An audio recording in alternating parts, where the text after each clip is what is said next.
Student, I doctor Archana Singh welcomes you all to my educational channel. आज मैं prolonged labour के बारे में डिस्कस करूंगी। फर्स्ट देखते हैं नॉर्मल लेबर के स्टेजेस एंड इसके एवरेज टाइम ड्यूरेशन, जिससे कि प्रोलॉन्ग्ड लेबर समझने में आसानी रहेगी। Stage of labour 3 stages, first stage, second stage and third stage. तो फर्स्ट स्टेज ऑफ लेबर ये ट्रू लेबर पेन से स्टार्ट होके फुल सर्वाइकल डायलेटेशन तक होता है। And second stage of labour full cervical dilatation होने के बाद से एक्सपल्सन ऑफ फीटस तक होता है। And third stage of labour expulsion of foetus के बाद से प्लेसेंटा एंड मेम्ब्रेन के एक्सपल्सन तक थर्ड स्टेज। इसके average time duration first stage in case of primi 10 to 12 hours, multi के केस में 5 to 6 आवर्स। सेकेंड स्टेज प्राइमी में 2 आवर्स, मल्टी में half hour. Third stage 15 minutes, दोनों के केस में होता है प्राइमी एंड मल्टी, और जहाँ पे एक्टिव मैनेजमेंट होता है वहाँ पे 5 मिनट्स। अब देखते हैं प्रोलॉन्ग्ड लेबर। प्रोलॉन्ग्ड लेबर वो होता है जब first and second stage of labour का combined duration more than 18 hours हो, तो उसको प्रोलॉन्ग्ड लेबर बोलते हैं। WHO के अनुसार अगर 4 आवर्स का ऑब्जर्वेशन किया, ठीक है, minimum period of 4 hour observation में अगर cervical dilatation rate less than 1 centimetre per hour and descent of presenting part less than 1 centimetre per hour है, तो उसको प्रोलॉन्ग्ड लेबर कहते हैं। कॉजेज ऑफ प्रोलॉन्ग्ड लेबर, तो फर्स्ट स्टेज में जैसे कि नॉर्मल में क्या होता है, फर्स्ट स्टेज आपका होता है ट्रू लेबर पेन से फुल सर्वाइकल डायलेटेशन तक। तो प्रोलॉन्ग्ड लेबर के काजेज फर्स्ट स्टेज में failure to dilate the cervix, cervix dilatation किस वजह से नहीं हो पाता है प्रॉपर, तो इसमें 3 फैक्टर्स होते हैं, पावर, पैसेज, पैसेंजर। इन तीनों में कहीं पे भी प्रॉब्लम हो जाए, पावर मतलब यूट्राइन कॉन्ट्रैक्शन या बियरिंग डाउन होता है वो, पैसेज आपका जो बर्थ कैनाल है, एंड पैसेंजर जो फीटस है। तो fault in power, abnormal uterine contraction, abnormal uterine contraction या तो यूट्राइन इनर्शिया हो सकता है या incoordinated uterine contraction. And fault in passage, birth canal में क्या फॉल्ट हो सकता है जो कि प्रोलॉन्ग्ड लेबर की ले जा सकता है, contracted pelvis, cervical dystocia, pelvic tumour या full bladder. Fault in passenger, जो फीटस है उसका माल पोजीशन या माल प्रेजेंटेशन हो सकता है, and any congenital anomalies to the foetus like hydrocephalus. And second stage में होता है कि फुल डायलेटेशन सर्विक्स होने के बाद जो एक्सपल्सन ऑफ फीटस, तो फुल डायलेटेशन होने के बाद भी अगर स्लगिश या non descend of the presenting part, तो उसके क्या क्या कॉजेज हो सकते हैं, फॉल्ट इन पावर, या तो यूट्राइन इनर्शिया हो सकता है, कॉन्स्ट्रिक्शन रिंग हो सकता है, inability to bear down and epidural analgesia. Fault in passage, cephalopelvic disproportion हो सकता है, android pelvis, contracted pelvis, soft tissue pelvic tumour कोई हो सकता है, या undue resistance of the pelvic floor और the perineum due to the spasm और old scar. Fault in passenger जो फीटस है उसमें माल पोजीशन, माल प्रेजेंटेशन या congenital malformation of the foetus.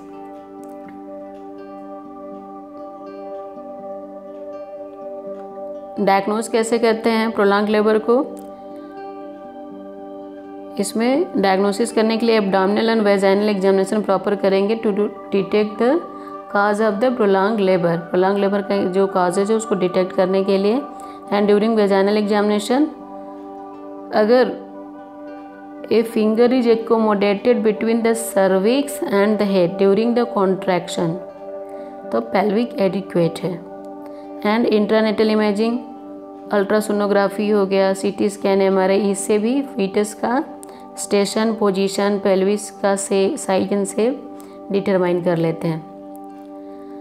First stage prolonged कब कहेंगे, जबकि ड्यूरेशन मोर देन 12 आवर्स, 12 घंटे से भी ज़्यादा ड्यूरेशन हो गया फर्स्ट स्टेज का, and cervical dilatation rate less than 1 centimeter per hour in primi and less than 1.5 centimeter per hour in multi, and rate of the descent of the presenting part less than 1 centimeter per hour in primi and less than 2 centimeter per hour in multi. अगर ऐसा है then it is called prolonged first stage of labor. And partograph में labor process divided into 2 phases, latent phase and active phase. तो latent phase क्या होता है? This is the preparatory phase of the uterus and cervix before the actual onset of the labor. तो जो latent phase का normal duration होता है वो प्राइमी के केस में 8 आवर्स एंड मल्टी के केस में 4 आवर्स. बट अगर प्राइमी में ये 20 आवर्स 20 घंटे से भी ज़्यादा एक्सीड कर जाता है एंड मल्टी में 14 घंटे से ज़्यादा, तब ये एबनॉर्मल हो जाता है, एबनॉर्मल कहा जाता है. जब सर्विक्स 3 सेंटीमीटर डायलेट हो जाता है वहाँ पे लैटेंट फेज एंड हो जाता है और वहीं से एक्टिव फेज स्टार्ट होता है. तो एक्टिव फेज के केस में सर्विक्स कम से कम 1 सेंटीमीटर पर आवर डायलेट होना ही है. अगर ऐसा नहीं है तो इसका मतलब ये एबनॉर्मल है. एंड सर्वाइकल डायलेटेशन रेट, इसको सर्वाइकोग्राफ भी बोलते हैं, ये plotted in the relation to the alert line and action line. Alert line start at the end of the latent phase, जहाँ पे लैटेंट फेज एंड होता है 3 सेंटीमीटर सर्वाइकल डायलेटेशन पे, वहाँ से अलर्ट लाइन स्टार्ट होता है. And full dilatation of cervix, जो 10 सेंटीमीटर फुल सर्वाइकल डायलेटेशन होता है वहाँ पे एंड. तो 3 से लेकर 10 मतलब 7 सेंटीमीटर डायलेटेशन 7 आवर्स में, मतलब 1 सेंटीमीटर पर आवर. 1 घंटा में 1 सेंटीमीटर सर्वाइकल डायलेटेशन है, देन नॉर्मल. अगर इससे ज़्यादा टाइम ले रहा है तो एबनॉर्मल. एक्शन लाइन क्या होता है? 4 hours right and parallel to the alert line होता है. तो जब cervicograph it crosses the alert line abnormal labour and it when it crosses action line it is then there is intervention required. तो इसको partograph से देखते हैं. ये सर्वाइकल डायलेटेशन के लिए 1 to 10 सेंटीमीटर है. ये लैटेंट फेज है. 2 फेज है, latent phase and active phase. तो लैटेंट फेज शुरू के 1 to 8 आवर्स, ये टाइम है 1 to 8 आवर्स. ये है लैटेंट फेज, जहाँ पे सर्विक्स 3 सेंटीमीटर डायलेट हो जाता है वहाँ से अलर्ट लाइन स्टार्ट होता है. एंड लैटेंट फेज ख़त्म होकर वहीं से एक्टिव फेज स्टार्ट होता है एंड अलर्ट लाइन स्टार्ट होता है. एंड इसके 4 आवर्स राइट एंड पैरेलल होता है एक्शन लाइन. तो नॉर्मल जो सर्वाइकल डायलेटेशन होना चाहिए वो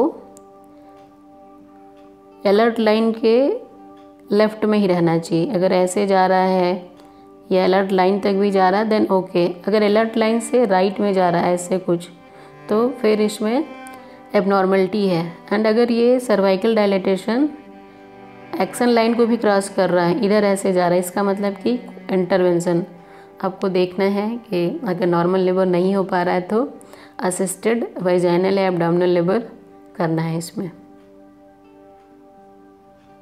सेकेंडरी अरेस्ट होता है जबकि सर्वाइकल डायलेटेशन अच्छे से स्टार्ट हुआ, नॉर्मली सब कुछ है, बट फुल सर्वाइकल डायलेटेशन होने से पहले ही या तो स्टॉप हो जाए या बहुत स्लो हो जाए 2 घंटे या उससे ज़्यादा टाइम के लिए, तब इसको बोलते हैं secondary arrest. And second stage of labour कब प्रोलॉन्ग बोलते हैं? जबकि more than 2 hours in primi में ये ले रहा हो and more than 1 hour in multi. इसको डायग्नोज करते हैं स्लगिश और non descent of the presenting part even after full cervical dilatation. तो सेकेंड स्टेज में यही होता है कि फुल सर्वाइकल डायलेटेशन होने के बाद से लेके जब एक्सपल्सन ऑफ फीटस तक है. And variable degree of moulding and caput. इसमें एक होता है protraction of descent, failure of foetal descent within 1 hour of the full dilatation, इसको बोलते हैं प्रोट्रैक्शन ऑफ डिसेंट. इस कॉम्प्लिकेशंस क्या क्या होता है प्रोलॉन्ग लेबर को? फीटल कॉम्प्लिकेशन, फीटस को हाइपोक्सिया हो सकता है, इंट्रायूट्राइन इन्फेक्शन हो सकता है, and there is the increased operative delivery. Normal labour नहीं हो पा रहा है तो असिस्टेड वेजाइनल या एब्डोमिनल डिलीवरी, सिजेरियन सेक्शन, ये सब करना पड़ सकता है. And intracranial haemorrhage, perinatal morbidity and mortality हो सकती है. एंड मदर को मैटरनल डिस्ट्रेस यहाँ पे भी increased operative delivery, postpartum haemorrhage and genital tract trauma हो सकता है, सर्वाइकल टीयर हो सकता है, यूट्रस रप्चर हो सकता है एंड लगातार प्रोलॉन्ग लेबर होने की वजह से जो पेरिनियल मसल्स होता है वो खिंचाव उसमें बहुत ज़्यादा होता है, जिसकी वजह से उसमें स्ट्रेचिंग ज़्यादा हो गई, तो जिससे फ्यूचर लाइफ में प्रोलैप्स, जेनाइटल ऑर्गन प्रोलैप्स होने का खतरा रहता है and subinvolution, puerperal sepsis and there is increase chances of the, इन सब की वजह से क्या होगा, मैटरनल मॉर्बिडिटी एंड मॉर्टेलिटी ज़्यादा होती है। ट्रीटमेंट, तो ट्रीटमेंट में प्रिवेंट कैसे कर सकते हैं, जो एंटीनेटल या अर्ली इंट्रानेटल है प्रॉपर उसमें एग्जामिन करके एंड इन्वेस्टिगेशन करके रूल आउट करना है कि कोई ऐसा फैक्टर तो नहीं है जो प्रोलॉन्ग लेबर की तरफ ले जा सकता है एंड पार्टोग्राफ की प्लॉटिंग करना है जिससे कि अर्ली डिटेक्शन हो जाए कि ये प्रोलॉन्ग लेबर की तरफ जा रहा है। ऑगमेंटेशन ऑफ लेबर अगर करना है तो selective and judicious, adequate analgesia देना है for the pain relief and hydration maintain करके रखना है, डिहाइड्रेशन को अवॉइड करना है and change in the posture in labour other than the supine, supine position में नहीं लेना, अदर पोजीशन ले सकते हैं to increase the uterine contraction. Actual treatment है, एक्चुअल ट्रीटमेंट में क्या करना है, जो प्रोलॉन्ग लेबर के कॉजेज है उसको फाइंड आउट करना है एंड देखना है कि मदर पे या फीटस पे क्या इफ़ेक्ट हो रहा है। अगर कंडीशन ख़राब हो रही तो इमीडिएटली इंटरवेंशन लेना है। अगर फर्स्ट स्टेज ऑफ लेबर में डिले है तो वेजाइनल एग्जामिनेशन प्रॉपर करके देखना है, फीटल का प्रेजेंटेशन एंड पोजीशन कंफर्म करना है एंड पेल्विमेट्री के द्वारा पेल्विस को एसेस करना है एंड अगर ऐसा लग रहा है कि सब कुछ नॉर्मल है, केवल जो यूट्राइन एक्टिविटी है वो सब ऑप्टिमल, वो कम है, तो वहाँ पे एमनियोटॉमी या ऑक्सीटोसिन इन्फ्यूज़न देके यूट्राइन एक्टिविटी, यूट्राइन कॉन्ट्रैक्शन को बढ़ा देना है। एंड अगर सेकेंडरी अरेस्ट है तो वहाँ पे अगर लग रहा है कि वेजाइनल डिलीवरी अनसेफ है, जैसे सिफेलोपेल्विक डिस्प्रपोर्शन, बिग बेबी हो या malpresentation, malposition of the foetus, तो वहाँ पे सीजेरियन सेक्शन करते हैं। एंड अगर सेकेंड स्टेज ऑफ लेबर में डिले हो रहा हो तो उसमें चेक करना है कि जो फीटल हार्ट रेट है, अगर रीएश्योरिंग मतलब फीटल हार्ट रेट प्रॉपर है और अगर लग रहा है कि vaginal delivery about to happen मतलब वेजाइनल डिलीवरी अभी हो जाएगा, तो वहाँ पे शॉर्ट पीरियड का एक्सपेक्टेंट ट्रीटमेंट कर लेना है। अदरवाइज असिस्टेड वेजाइनल डिलीवरी या एब्डोमिनल डिलीवरी अप्रोप्रिएट जो भी हो, अगर वेजाइनल होने लायक है, फुल सर्वाइकल डायलेटेशन है, तो अगर सीपीडी नहीं है या और कोई प्रॉब्लम नहीं है, लग रहा है कि वेजाइनल डिलीवरी हो जाएगी, तो फोर्सेप एवेंटाउच से डिलीवरी कर लेंगे। और अगर वेजाइनल डिलीवरी नहीं होने लायक है तो इस केस में एब्डोमिनल डिलीवरी या सिजेरियन सेक्शन ये करते हैं। स्टूडेंट, यहाँ पर प्रोलॉन्ग लेबर कंप्लीट होता है। If you have any doubt message me and please like, share and subscribe. Thank you.